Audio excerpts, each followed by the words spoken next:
everyone, and welcome to the third episode in our 5-part Setting Yourself Up for Success series. I'm Helen Tupper. I'm one half of your Normal Squiggly Careers podcast team. The other half, Sarah, is on holiday this week. So rather than be lonely and talk to myself, I have actually invited 5 different people to talk to me about some of the skills we need most right now. So earlier in the week, I talked to Marcus Buckingham about strengths and Bianca Miller-Cole about personal branding. And today, you're going to hear my conversation with author Alex Soojung-Kim Pang. And we're going to talk about the topic of rest. As well as an author of multiple books, including Shorter, Rest, and The Distraction Addiction, Alex is also the founder of a business called Strategy and Rest, and it's a consultancy that's developed and devoted to helping companies and individuals harness the power of rest to shorten our work days whilst we also stay focused and productive. And honestly, as someone who struggles a bit with rest, I think I'm probably more likely to get restless than have true rest. I found his perspective on deliberate rest really interesting. And it's actually one of the first questions I ask, so I won't give too much away on that. But over the 10 minutes of our conversation, you'll hear us talk about topics like the passion paradox, which I found very interesting, also the value of hobbies and the importance of naps. And we're running a competition to win a signed copy of Alex's latest book, Shorter, and you can get all the information on how to win that at the end of the podcast. So just listen to the end for details on that. So let's get started.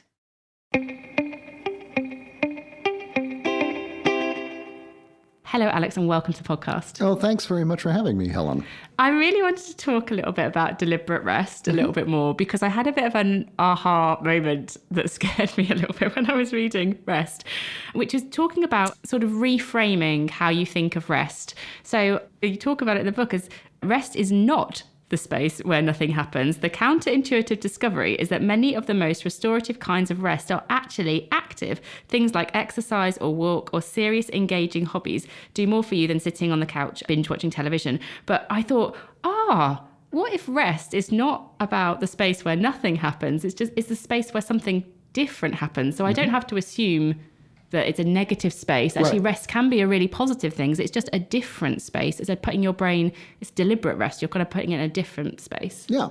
We often think of rest as merely the absence of work, right? As nothing. And that has, I think in today's culture, negative connotations given how much we define ourselves by our work. But I think if you are someone who likes what you do, who is prone to what sociologists call the passion paradox. The fact that you are passionate enough about your work to overdo it to the point where eventually you'll come to hate it, or where that passion can be exploited by employers. Academics talk about this a fair amount. But I think that recognizing that, especially for people like that who have difficulty switching off, either because the work is really, really interesting, or sometimes because it's very high stress, and you may bring problems home from the hospital or from other shift work or such, that having something else that captures your attention and engages you is actually a better and more reliable kind of rest.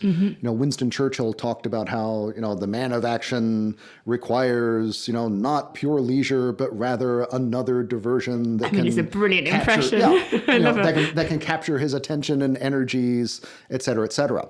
And for him, it was painting. But, I think that one of the things that impresses me consistently is the number of creative people or successful people who have what look like expensive, dangerous, time-sucking hobbies that turn out, when you dive into them, to be important because they may be the only thing that gets you out of the office. They are the only thing that they're passionate enough about to compete with their work. And in some cases, if you've got a super busy schedule, taking the 2 weeks to go climb the last 50 Monroes or go surfing somewhere is the only thing that's going to get you out of the office.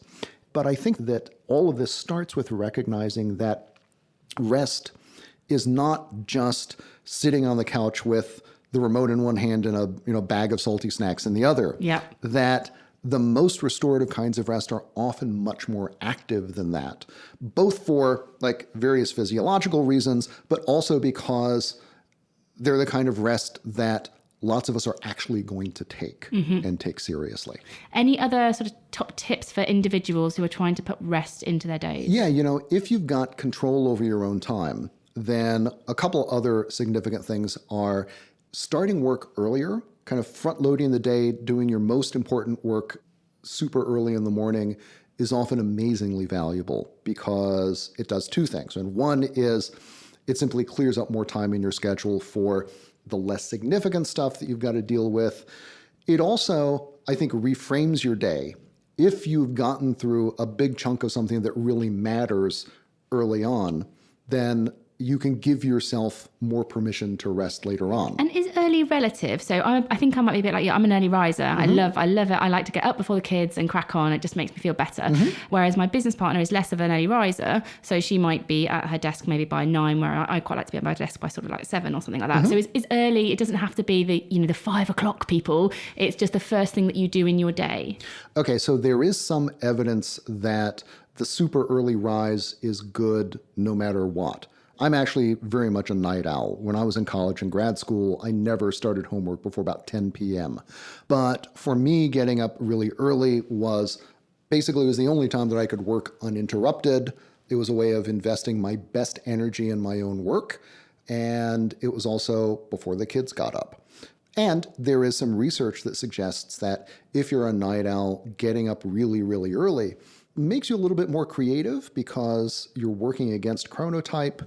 Your brain is operating a little bit differently. And so you're more likely to have creative solutions to problems. I feel like there's a lot of people listening that are hating me right now going, I'm a night owl that has to get up early to be creative. What we're talking about is getting a little bit more creative, right? It's not the difference between no creative and creative, fortunately. The other thing that I recommend from experience is, number one, that you get better with this over time. The first couple of weeks are really hard, like any significant habit, but after that it gets better. The second thing is, if you're doing this for some creative enterprise, setting up absolutely everything you can the night before, including what you're going to work on, is super helpful. For me, that means everything from literally setting out the clothes I'm going to wear to a Post-it on the screen that says, the 3 things that I'm going to work on. This is good because, first off, it blackmails my future self into actually getting up, right? It's harder to rationalize sleeping in. But the second thing is that putting those ideas in your mind makes it more likely that your creative mind will work on them even while you're asleep. John Cleese has this fabulous line about when he was at Cambridge starting to write comedy sketches, and he said that he would have trouble coming up with the punchline to a joke. And then he'd go to sleep, and the next morning, not only would he have the punchline, he couldn't remember what the problem was. And there are versions of this kind of trick that writers and mathematicians and composers have that essentially encourage their creative minds to keep working on things. I feel like it's a bit like Hansel and Gretel for your brain. Yeah. Like you're kind of putting your little crumbs around in your brain, or your brain will get there while you're sleeping. You'll be at your destination. It's the other important thing I would suggest on a daily basis is naps are not just for little kids and those tiny yoga mats. There's a good bit of science that suggests they are more restorative, both physically and creatively, than yet another latte. And so in the context of shorter and kind of making the environment that people are working in better for rest, one of the very explicit things is like make the week shorter or the days shorter. You can talk a little bit about, because when I was reading the book, there were a couple of things that I saw as an options. There was, examples of some organisations like The Mix and Tash Walker, who we both know, who does a 4-day week. There's some people that have shorter hours. Right. Some people have kind of more flexible structures to their hours. Does any one of those seem to work better? Is there a good one for a company to start with, to trial, which I know is one of the other things in the book, talks about starting with trials? I think right now, the evidence is that different kinds of shorter work weeks are a bit like diet or exercise. Okay. The best one is the one that you'll stick to. Okay. Now there are some companies or some industries where there is already kind of one slow day in the week anyway. Right? Slow day in the week. That's quite a nice way to think about it. They've got casual Fridays. Maybe there's not a lot of business that comes in that day. And so there is sometimes one day that is where there is the least to lose if you never actually open. In other cases, shortening shifts, but actually stretching out the number of hours that a business is open is a good strategy. So there is a Toyota repair shop in Sweden that's been doing this for years and years now. And the mechanics there work 6-hour shifts rather than 8-hour shifts. And as a result, that repair shop is open from I think 6 a.m. to 6 p.m., which means two things. One is that people can drop their cars off earlier and pick them up later, so it's not as disruptive for people's work. The second is that the mechanics can actually work faster because they can work more intensively in those 6 hours than they could in 8, which means that they get faster turnaround. Because they're doing 2 shifts, also the facility itself is physically smaller for the volume of work that it does because you can kind of double up on some of the tools and things, and it is far more productive. And each of those mechanics bills something like 40% more time than people working 8-hour shifts. Leaders are finding ways of making this work. And so it strikes me that this is not just another perk that is going to go to the highest performing employees, but rather this is the beginnings of kind of a global movement to finally make use of productivity enhancements and other changes that have been building up in the workplace over the last 20 years that have not yet translated into big improvements in people's lives. Thank you so much for listening to today's episode. I hope you found it interesting and you were able to take some things away for yourself as well.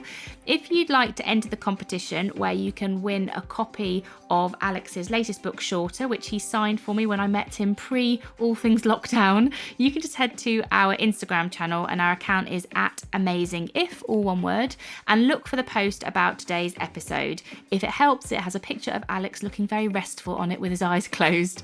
And all you've got to do in the comments is just let us know how you find your deliberate rest. The competition is going to be open until the end of the month, so it closes on the 28th of August, and all the T's and C's and that kind of stuff will be in the post if you need to read those things. But again, yes, thank you so much for listening. Hope you're finding this series interesting. I'm going to be back tomorrow talking to Megan Wrights, who is a professor at Ashridge Business School, and she's an expert in how we can all develop the confidence to speak up at work. And for some people, I think maybe we're feeling a bit removed and maybe that our voice isn't being heard as much. So hopefully that will be a conversation that's really helpful for you if that's some of the things that you are feeling at the moment. Speak to you all very soon. Thanks everyone. Bye.